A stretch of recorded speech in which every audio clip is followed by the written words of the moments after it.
From there, it was time to see things from the water.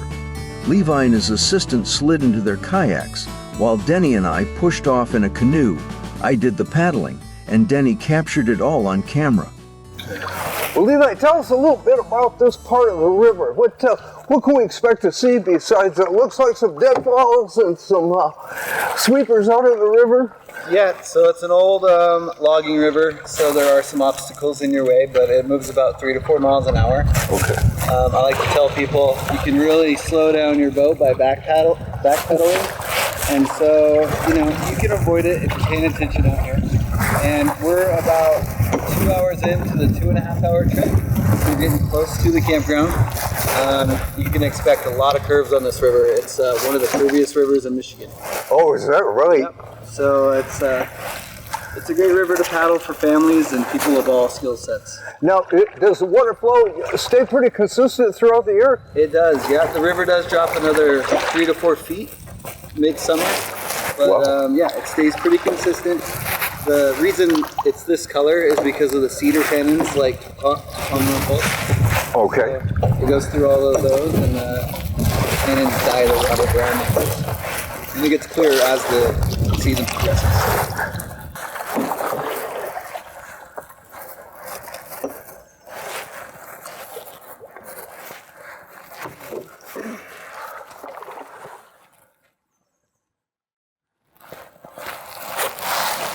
So the Manistique Lake up there near Curtis, it is spring fed, and so it supplies water year round, but it meets up with the Fox just above us here.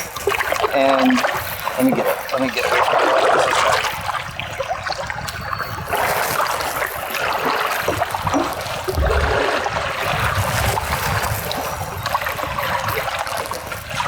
Yep, so the Manistique River is fed by the Manistique Lakes, which is spring fed. And it also merges up right above us with the Fox River. And so that's a blue ribbon brook trout fishing stream.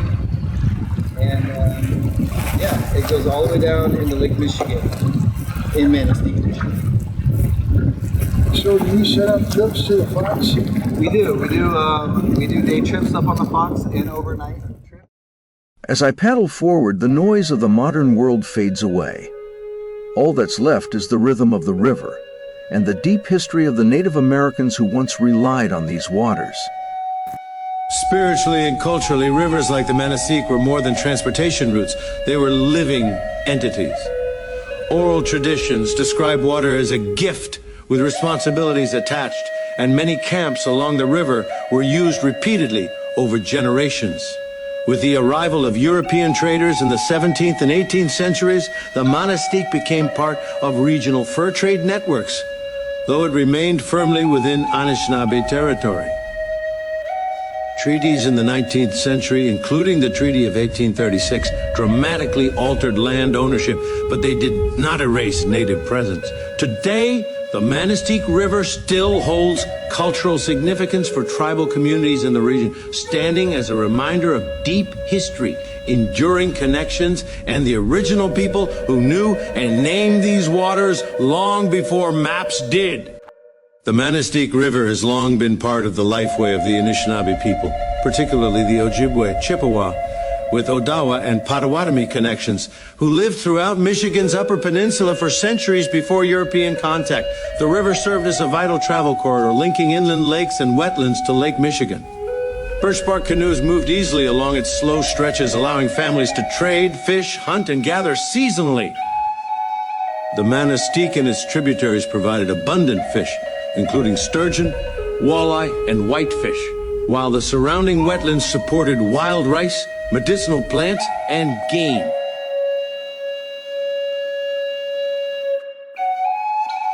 The beaver wars of the 1600s reshaped life for the native peoples connected to the Manistique River, particularly Anishinaabe groups, such as the Ojibwe, who depended on the river as a travel route and seasonal home. As European demand for beaver pelts intensified, long-standing trade networks turned violent, drawing the region into conflicts, driven largely by competition for hunting grounds and control of waterways. Alliances changed, and traditional territories were threatened by raids and displacement. The river, once primarily a place of subsistence and community, became part of a larger fur trade frontier where survival meant balancing age-old traditions with the growing pressures of war, trade, and European influence. If you would like more information on the history of Native Americans on Manistique River, you can contact the Sioux Tribe at 906-635-6050. Now it's time to paddle back down the historic Manistique River. We went upriver from the outfitter earlier, and now we're letting the river guide us back. If you look ahead on the left, you'll see a sweeper reaching out into the river. You always want to watch for those. We learned that the hard way once on the Two-Hearted River, canoeing with a guide and resort owner. If anyone should have avoided it, it was them. But the sweeper caught their canoe, and the swift water flipped them right over. As the river carries us along, Levi and his assistant offer up some helpful advice on one of my favorite topics, fishing. He breaks down the legal size limits for the fish you're likely to run into here. For brook trout and rainbows and browns, you're allowed to keep 5 for your daily limit. Depending on which section of the river, your on-size limits vary a little bit. But the rule of thumb is 8 inches for brook trout, and then 12 to 15 for browns and rainbows. And that is approximate. This time of year, the river still carries the memory of winter. All that spring snowmelt keeps the water running higher, and that's just part of the natural cycle here. Right now, it's about where you'd expect it to be for the season, still fuller and moving a little stronger than it will later on. As summer settles in, the river begins to ease back. The water level will drop, often a foot, sometimes even 2, revealing more of the banks and slowing the current. It's a gradual change, almost quiet, but you can feel it happening. A reminder that this river is always adjusting, shaped by the seasons, flowing on its own schedule, long before we arrive. So Kevin, are there good spots that people can stop along the river, have a picnic, maybe swim a little bit? Yeah, so the 2.5-hour trip that we're on now is the most popular trip by far. It's got a lot of great beaches that pop up when the water drops a little bit more. And so even though it's a 2.5-hour trip from the drop-off to the takeout at Northland Outfitters campground, you can really turn it into an all-day thing. So the kids can go with you, stretch your legs and swim on the beaches, and you can have a picnic. And then you end right back at Northland Outfitters campground. So, you know, it's you're on your own time, and it's the best of both worlds. Yeah, so my wife Doree and I, we saw Northland Outfitters campground online. We were just basically looking for anywhere in the country to find a spot that fit. And in our search, we saw that canoe and kayak liveries were kind of something that would keep us more busy than just babysitting a parking lot. So that narrowed our search. We saw Northland pop up, and we decided to take a trip to Chicago on the cheap. Got a rental car, drove up here. We were here for about an hour and a half at the campground, and then did this 2.5-hour trip, and we were sold. We got out here and fell in love and decided, let's just go for it.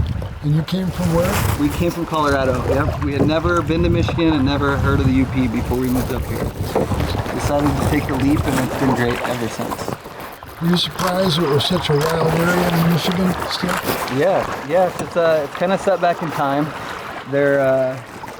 If this type of river and business was in Colorado, it would be full of people. It would probably be pretty trashed, and you know, you probably couldn't even get a time to get out here in a canoe. It would be so packed. So it feels good to kind of get set back in time a little bit.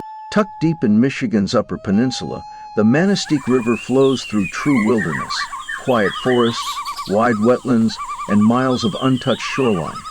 It's a place where cell signals fade, wildlife replaces traffic noise, and time slows to the rhythm of the river. Whether paddling, fishing, or just soaking in the stillness, the Manistique offers the kind of great getaway that lets you truly unplug and breathe again. So when people take a trip like this one, they're coming down, they're paddling back to your place as opposed to going somewhere to be picked up. Are they allowed more time? You said it was 2.5-hour trip. Do you give them extra time, or do you worry about that? We try to get people out on the water before a certain time, so we like to have everybody out on the water before 2 p.m. Okay. That way they're back by 5:30, and we're not worrying too much about them. And yeah, we do offer other trips as well. If the 2.5 hour doesn't really suit you, we have a 1 hour and a 4 hour trip that launch from the campground, and we set pickup times for you. And we'll meet you down there with the van and bring you back to the campground.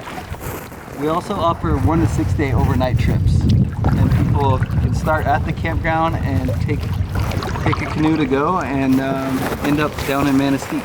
A lot of the people that take the trips are from lower Michigan, I would say, and Wisconsin. Okay. But there are some out-of-staters that come up here and just want the North Country adventure. And so they get out there with their backpacks and tents and take a canoe. Compared to, like you were talking about, it being Colorado, it would be trashed. So this is a gem. This is a gym, yep. And we get really respectful people out here, and it's just not as crowded as Colorado has gotten. So people tend to take better care of it. It's not so much of a party river, it's more of a nature paddle. We're getting back towards the campground now. And let's see Benny. Benny's right here on the river, yeah. Thomas Dambo, the artist from Denmark. We didn't know what he was gonna do, and we pay half the commission, and he comes to do a site visit, and he sees the spot. We went out for some food and drinks in Grand Marais, and the next morning he woke up and he came up with the pose that Benny's in. And so he's facing the river to interact with the kayakers while he's fishing with his beard out of the river. So it's real fun for kids when they come by here. Yeah, they kind of lose their mind. They don't know he's around the corner, and then when they see Benny here. Oh, I imagine. Yeah. Yep, he's made out of all recycled material. His head and the feet of the troll got shipped from Denmark, and then we gathered up all the material locally and had it waiting in piles for them. It took 11 days to build Benny. We had 20 to 40 volunteers a day, and he travels with about 11 artist builders from all around the world. Wow. There are more than 150 Thomas Dambo trolls scattered around the world, part of his global trail of 1,000 trolls project, with installations across Europe, Asia, Australia, and the Americas. And even if you're not planning to get out on the river, you can still stop and visit Benny. A short, easy path leads straight from the parking lot to the big guy, and it's just $10 per carload. As you can see, people come from all over to experience this one-of-a-kind stop. While we were there, we even met a couple traveling the world to see all of Thomas Dambo's creations. Manistique was their next stop after seeing one he built in Seattle. It's a memorable visit and absolutely worth your time. As our float down the Manistique River comes to an end, it's clear this journey was about more than just the paddle. Around every bend, we felt the quiet presence of those who traveled this river long before us, native families who depended on its waters for life, trade, and tradition. And then, tucked into the forest, a modern surprise, a 20-foot troll reminding us that storytelling still lives here.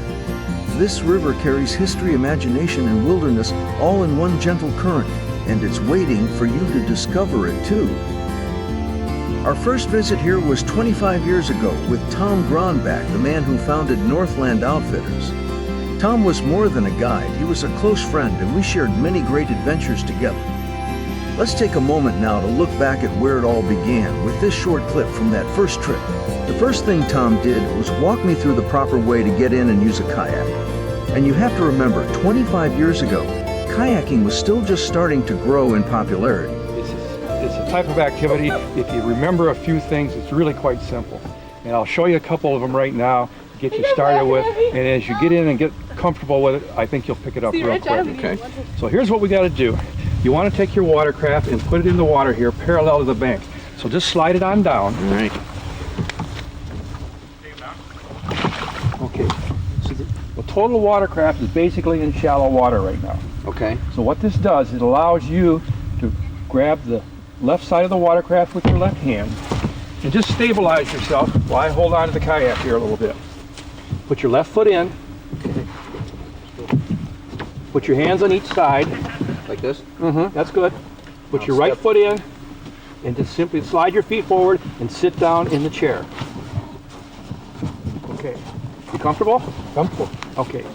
The chair is sitting basically right on the floor of the kayak. This allows you to keep your center of gravity extremely low, and the watercraft becomes extremely stable. Okay. So it's not a tippy watercraft. It just sits in the water just nice and flat and becomes very easy to paddle and steer. Now as you're paddling, what you want to do here is you want to hold onto the paddle with one hand on each side. Okay. As you're paddling, just paddle off to the right and the left. You don't have to dig extremely deep with the paddle unless you want to turn. You can rudder it in the same fashion you do a canoe. Oh, okay. All right. So if you want to turn to the right. And that was it. It was 25 years ago. After learning the basics of kayaking, I pushed off and began floating down the Manistique River, the very same river carrying us through today's journey. I've been kayaking ever since. Now back to the present. Well, I want to thank you guys for letting us go out, taking us out, showing us around. You did a great job with this place. It's really looking good over here. Yeah, really appreciate that. Yeah, thank you for coming. Yeah, Absolutely. we're really excited to have you guys back here. It's been a lot of fun, and Learning some of your history with Tom Gronbeck. That. Oh yeah, that going was back in special. time. Yep, absolutely. What's your future look like? Hopefully, a lot more of this. Now, are you growing it in certain ways? Got some ideas? I don't want to, count our chickens before they hatch, but Right. just right now we're really content and just want to keep things and, happy, healthy for everybody. And you've done a great job. I really do like what you've done with it. Fixed it up. It's great for the entire family to come in here and have some fun and enjoy the outdoors. I also want to thank Kevin and Jeff here that have helped us out today. And Kevin was out with us on the water. Jeff was back here standing by waiting for a radio call. Come on, get us! Fortunately, that didn't happen, but a great time. Once again, thank you guys for all your help. yes, Awesome. it was a pleasure. Thank you guys.